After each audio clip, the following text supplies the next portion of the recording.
Hello everyone, আসসালামু আলাইকুম। সবাই কেমন আছেন? আমি সায়মা, আমার চ্যানেল মাই হবি প্রজেক্ট থেকে আজকে শেয়ার করব এই পরনের জামাটা কিভাবে সেলাই করেছি আর এই পরনের জামাটা কিভাবে কাটিং করেছি। এটার ভিডিও কিন্তু আগে আপলোড করেছি।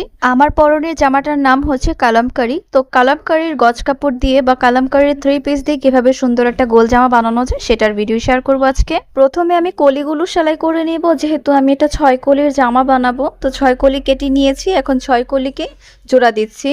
তো সামনে 3 কলি, পেছনে 3 কলি, এই যে দেখুন এইভাবে আমি জোড়া দিচ্ছি। আর যেহেতু এটার একটা ডিজাইন ছিল প্রিন্ট করা, তো প্রিন্ট কিন্তু উপরে নিচে হবে, ঠিক আছে। এভাবে আমি সেলাই করে এখন আমি এটা কেটে নিব। উপরের যে পাশটা মানে এইটা একটা রাউন্ড শেপ করে নিব। আর এই যে দেখুন নিচের যে ঘ্যাট এটাও কিন্তু একটা রাউন্ড শেপ করে নিব। এই যে দেখুন এইভাবে একটা রাউন্ড শেপ করে নিয়েছি। তো এখন আমি বডির কাজটা করব। দেখুন, তো বডির সামনের অংশে টিকিন দিয়ে দিচ্ছি, আপনারা আপনাদের মাপ মতো টিকিন দিয়ে দিবেন। এখন আমি পিছনে টিকিনের জায়গায় এই যে দেখুন এরকম করে সালোয়ারের কাপড় থেকে ফিতা বানিয়ে এখন আমি এখানে বেল্ট বা ফিতার ঘর বানাবো। তো আমার এই জামাটা চাইলে ফিতা বেঁধে এটা চাইলে লুজ করা যাবে, চাইলে ফিটিংও করা যাবে। এভাবে যদি আপনারা জামা বানান সেক্ষেত্রে জামা লুজ করতে পারবেন এবং ফিটিং করতে পারবেন। দেখুন এভাবে আমি কিন্তু ফিতার ঘরগুলো বসাই। আর লম্বা একটা ফিতা কিন্তু আমি বানিয়ে নিয়েছি, আপনারা এই সালোয়ারের কাপড় দিয়ে বানাতে পারেন। তো আমি যেই কালামকারী জামাটা বানাচ্ছি এটা কিন্তু একটা ইন্ডিয়ান 3 পিস। আর ভিডিও শুরুতেই দেখেছেন ওড়নাটা কিন্তু অনেক বড়, যেটা আমি নিজেও ক্যারি করতে পারছিলাম না। তো যারা হেলদি আপু আছে বা নামাজি আপু আছে তারা সুন্দর করে কিন্তু এই জামাটা ক্যারি করতে পারবে। তো এখানে বডির ডিজাইনটা শেয়ার করছি। বডিতে যেহেতু কুচি ডিজাইন ছিল, তো প্রথমে আমি কুচি দিয়ে নিচ্ছি। আর কুচিটা হচ্ছে আমার সালোয়ারের টুকরো কাপড় থেকে হয়েছে, অনেকখানি কাপড় বেঁচেছিল। দেখুন এই যেভাবে আমি কুচিটা দিচ্ছি আর 3টা সেলাই দিচ্ছি। আর এগুলো পরে আমি খুলে ফেলবো, শুধু মাঝখানের সেলাইটা থাকবে, ঠিক আছে। তো এভাবে সুন্দর করে 3টা লাইনে আমি কুচি দিয়ে নিব, এতে করে কুচিটা সুন্দর হবে এবং সুন্দরভাবে কুচিটা সেট হয়ে থাকবে। আপনারা চাইলে আয়রন দিয়ে নিতে পারেন। দেখুন এখন আমি ইঞ্চি টেপ দিয়ে মেপে নিব। 7 ইঞ্চি লম্বা থাকবে আমার বডির কুচিটা, আর চওড়া থাকবে 6 ইঞ্চির মতো।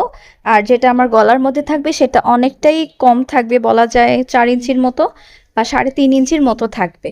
তো আমি গলাটা কেটে নিব। আগে গলাটা মেপে বসিয়ে দেখব যে আমার গলাটার মধ্যে সেট হয় কিনা। যদি মনে হয় যে না আমার গলাটা ডিজাইনটা একটু ছোট করতে হবে, সেক্ষেত্রে কেটে ছোট করে নেবেন, ঠিক আছে।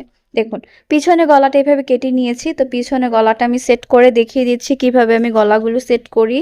আর পিছনে আমি সবসময় ছোট গলা দেই। তো এখন আমি সামনে একটা পান টাইপের বা একটু একটু কোনা টাইপের একটা গলা দিচ্ছি, যেটা এটার মধ্যে দেখলে ভালো লাগে বা ফুটে ওঠে সেভাবে। আর এটার একটা ছবি কিন্তু আমি কাটিং ভিডিওতে শেয়ার করেছিলাম, সেটা আপনারা চাইলে দেখতে পারেন। এভাবে নর্মালি গলার মতো কাজ করে নিয়ে এখন 2টা কাঁধ একসাথে জোড়া দিয়েছি। আর আমি হাতের কাজ করছি, না হলে বোঝা যাবে যে কারণে। তো এই যে দেখুন সুন্দর করে একটা মেরুন কালারের লেস দিয়ে এখন ডিজাইন করে নেব। মেরুন কালারের যে লেসটা ব্যবহার করছি এখানে, এটা 40 টাকা গজ করে কিনে এনেছিলাম। আর আমি জামার জন্য সবসময়, জামা হাতার জন্য সবসময় 5 গজ করে লেস আনি। এক সাইডের সেলাই যেহেতু করা হয়েছে, এখন আমি আরেক সাইডের সেলাইটা করে কমপ্লিট করে নিব। আর একটু একটু কেটে দিলে রাউন্ড শেপটা সুন্দর হয়।